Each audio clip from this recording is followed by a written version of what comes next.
नमस्कार, मैं हूं ए के कश्यप। बिहार शिक्षक स्थानांतरण से संबंधित आज इस विषय पर चर्चा करेंगे कि बिहार में जो बीपीएससी टीआरई 1, 2 या 3 से जो अपॉइंट शिक्षक हैं या इसके अलावा सक्षमता 1.0 के बाद जो एक्सक्लूसिव यानी विशिष्ट टीचर बने हैं और ख़ास करके सक्षमता 2.0 वाले जो टीचर एक्सक्लूसिव जो आने वाले समय में इसमें शामिल होंगे।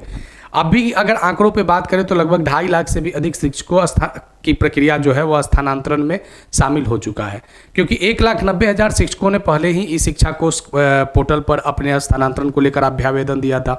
बाद में टीआरई 3 को इसमें जोड़ा गया और टीआरई 3 को ऐच्छिक स्थानांतरण में नहीं जोड़ा गया है, बल्कि जो म्यूचुअल स्थानांतरण है उसमें पारस्परिक स्थानांतरण में जोड़ा गया है। तो ये भी एक स्थानांतरण का हिस्सा बन गए हैं। अब आज इस वीडियो में चर्चा करेंगे कुछ महत्वपूर्ण स्थानांतरण की प्रक्रिया में जो उत्पन्न जो समस्याएं हैं, आखिर ये समस्याओं को कैसे सरकार जो है, शिक्षा विभाग जो है वो आने वाले समय में इसे खत्म करेगा। देखिए, सबसे पहले जिस विषय को हम यहाँ पे देख रहे हैं कि यहाँ जो सबसे ज़्यादा जो समस्या उत्पन्न हुआ था वह तीसरे चरण और चौथे चरण में जहाँ पे खास करके महिला शिक्षक के स्थानांतरण की बात था या पुरुष शिक्षक के स्थानांतरण की बात था और खास करके जो अंतर जिला स्थानांतरण की बात था।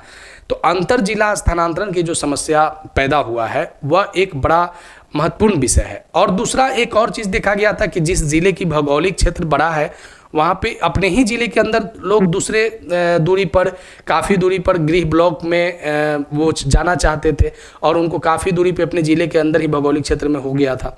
तो ये सभी समस्याएं उत्पन्न हुए थे। बाद में जब स्थानांतरण हुआ तो फिर ये समस्याएं उत्पन्न हो गया कि जो 10 ऐच्छिक थे, मनचाहा था, वहाँ नहीं मिल पाया। तो बिहार सरकार का शिक्षा विभाग गृहांश को लाया। अब ये सब तो बात आप देख ही रहे हैं, लेकिन इस दरमियान में आप देख सकते हैं कि बिहार के जो मुखिया सीएम हैं उन्होंने एक्स पर एक पोस्ट किया था और कहा था कि बिहार में शिक्षक स्थानांतरण को लेकर 3 विकल्प मांगे जाएंगे और वह 3 विकल्प जो होगा वो 3 जिले का होगा। अब आने वाले समय में जब यहाँ पे आप देखेंगे कि अब शिक्षा विभाग पर एक जो दारोमदार आया है इस पोस्ट के बाद कि 3 जिलों का विकल्प जो लिया जाएगा वह शिक्षकों को कितना स्थानांतरण को आसान या सहज बनाएगा। ये तो ऐच्छिक स्थानांतरण के विषय पर हमने बात को रखा है। अब देखिए, यहाँ पे जिस चीज़ को हम लोग को समझना है कि जो बिहार में ट्रांसफ़र जो अभी हो रहा है इसके सबसे जो आप प्रभावी तरीका देखेंगे तो शिक्षकों को सबसे ज़्यादा जो फायदा होता जिस स्थानांतरण प्रक्रिया को लेकर वह ऐच्छिक स्थानांतरण था। अगर ऐच्छिक स्थानांतरण में 10 विद्यालय का जो उन्होंने चयन किया था अगर वो दे दिया जाता तो शिक्षक के अनुकूल स्थानांतरण होता। लेकिन इसी दरमियान में जब म्यूचुअल को खोला गया तो म्यूचुअल में समस्या क्या हुआ कि अब यहाँ पे जो संवर्ग के शिक्षक है वही अपने संवर्ग के साथ म्यूचुअल कर सकते हैं।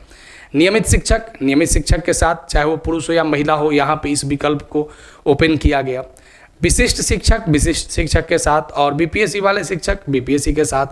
पहले इसमें बीपीएससी वाले में खास करके 1.0 को ही शामिल किया गया था और 1.0 और 2.0 को शामिल किया गया था। अब इसमें 3.0 को ऐड कर दिया गया है।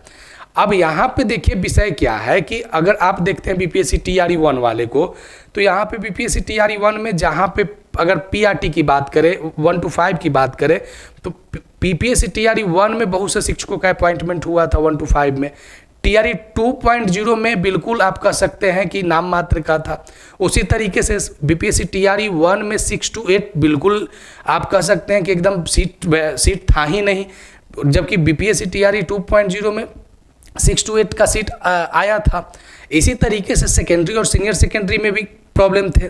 अब जब बीपीएससी टीआरई 3.0 लाया गया तो कुछ बैलेंस हुआ। जो सीट का जो रेशियो था वह टीआरई 1.0, 2.0 और 3.0 का जो रेशियो है 1 to 5 से लेकर 11, 12 तक वो बैलेंस हुआ। लेकिन अब यहाँ पे जो सबसे बड़ा जो अभी स्थानांतरण में जो देख रहे हैं म्यूचुअल में की अगर बात करें तो सबसे ज़्यादा समस्या क्या आ रहा है, ये आ रहा है कि टीआरई 1 का जो ई शिक्षा कोष पर एचआरएमएस है, प्राण है, ये सभी जो है वह सही तरीके से संचालित है। 2.0 का भी है। 3.0 में ये चीज़ देखा गया है कि थोड़ा सा म्यूचुअल प्रक्रिया जो है वह स्लो हो रहा है। इसलिए स्लो हो रहा है कि लोगों को अपना म्यूचुअल स्थानांतरण पार्टनर मिला हुआ है, लेकिन इस शिक्षा कोष का आईडी जनरेट नहीं है, प्लान एक्टिव नहीं है, उसके बाद उनका जो एचआरएमएस है उससे रिलेटेड वर्क अभी बचा हुआ है, पेमेंट बचा हुआ है। तो इस तरीके की जो प्रक्रिया थोड़ा सा जो बाधित हुआ है, तो इस विभाग अब कितना जल्दबाजी में ये सारे प्रक्रिया को कंटिन्यू करता है, तब जाकर जो TRE 3.0 का जो 100% शिक्षक हैं वह 1.0 और 2.0 के साथ म्यूचुअल स्थानांतरण की प्रक्रिया में शामिल हो पाएंगे। क्योंकि एक चीज़ आपको ये समझना जरूरी है कि विगत 1 महीनों की अगर बात करें तो म्यूचुअल स्थानांतरण लगभग 20,000 लोगों का हुआ, जब 1.0, 2.0 और सक्षमता का एक ही सक्षमता के साथ जब इतने लोग जब स्थानांतरण को विकल्प में आए तो म्यूचुअल में 20,000 का हुआ। अगर 3.0 को जोड़ा गया है तो ये आप मानकर चलिए कि बहुत शिक्षक स्थानांतरण प्रक्रिया में एक राहत की खबर आ सकती है उन शिक्षकों के लिए जो शिक्षक अपने म्यूचुअल पार्टनर को आसानी से ढूंढ ले रहे हैं। अब यहाँ पे देखिए है क्या, अगर यहाँ पे अगर बात करें कि अब जो बातें कुछ निकल कर आए क्या हैं कि आप यहाँ पे देख सकते हैं, अब कुछ बातें निकल कर आए हैं कि जो स्थानांतरण की प्रक्रिया होगा, क्या 3 जिलों का जो विकल्प जो अब मांगा जाएगा उसका क्या शुरुआत अब नवंबर दिसंबर में होगा।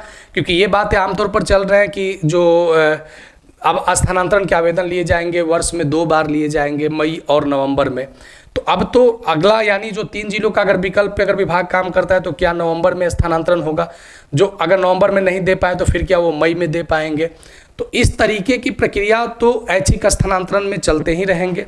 अब इस चीज़ को देखना है कि जो 3 जिलों का चयन होगा, क्योंकि विभाग कहाँ से स्थानांतरण शुरू किया था, 10 अनुमंडल के विकल्प से। तो आने वाले समय में बहुत ऐसे जिले हैं जहाँ पे 1 अनुमंडल या 2 अनुमंडल पे ही वो जिला का भौगोलिक क्षेत्र सिमट जाता है। तो 10 अनुमंडल का विकल्प हो या 3 जिलों का विकल्प हो, आने वाले समय में दोनों को अगर आप देखेंगे तो एकदम एक जैसा ही दिखेगा, जो विभाग ने पहली प्रक्रिया में शामिल किया था, जो बाद में पटना हाईकोर्ट ने स्टे किया था इस पर। अब देखिए यहाँ पे समस्या क्या है कि सबसे बड़ी समस्या क्या है कि अगर जो अपना म्यूचुअल पार्टनर ढूंढे हुए हैं, अब उनके लिए विभाग सबसे ज़्यादा अगर एक्टिव होकर 3.0 को अगर फोकस करता है, अगर वहाँ पे अगर जो कागजी प्रक्रिया है अगर उसमें रफ्तार अगर आता है, 1 सप्ताह में या 10 दिनों के अंदर सारी प्रक्रियाओं को अगर क्लियर कर लिया जाता है, तो BPSC TRE 3.0 जो है वो 1.0 और 2.0 और 3.0 के लगभग अगर बात करें तो 1 लाख से भी अधिक शिक्षकों को राहत दे सकता है। इस बात से आप कतई इनकार नहीं कर सकते, क्योंकि एक बहुत बड़ी संख्या में लोग अपने अलग अलग ग्रुप से, सोशल मीडिया से म्यूचुअल ट्रांसफ़र का विकल्प को तलाश रहे हैं। अब ई शिक्षा कोष की ID, प्राण और HRMS और वेतन, ये सबसे बड़ा विषय है और कितना जल्द ये हो पाता है ये आने वाले समय में देखेंगे। तो आज जो इस स्थानांतरण की प्रक्रिया में जो हमने बात किया था कि ऐच्छिक स्थानांतरण का क्या विकल्प बन सकता है म्यूचुअल स्थानांतरण, तो ये विकल्प के तौर पे आप देख सकते हैं, लेकिन जो प्रक्रिया है उसे सरल और आसान बनाने के लिए इस प्रक्रिया को थोड़ा सा तेज करने की ज़रूरत है। तो आगे आने वाले समय में संबंधित अगर कुछ बातें होंगे जिस पर हम चर्चा करेंगे। वीडियो अच्छा लगा है तो लाइक शेयर जरूर कीजिएगा, सुझाव होगा तो कमेंट में लिखिएगा। नए जुड़े हैं तो चैनल को जरूर सब्सक्राइब करके बेल आइकन को दबा दीजिएगा। मिलेंगे आगे नेक्स्ट वीडियो नेक्स्ट टॉपिक में। धन्यवाद।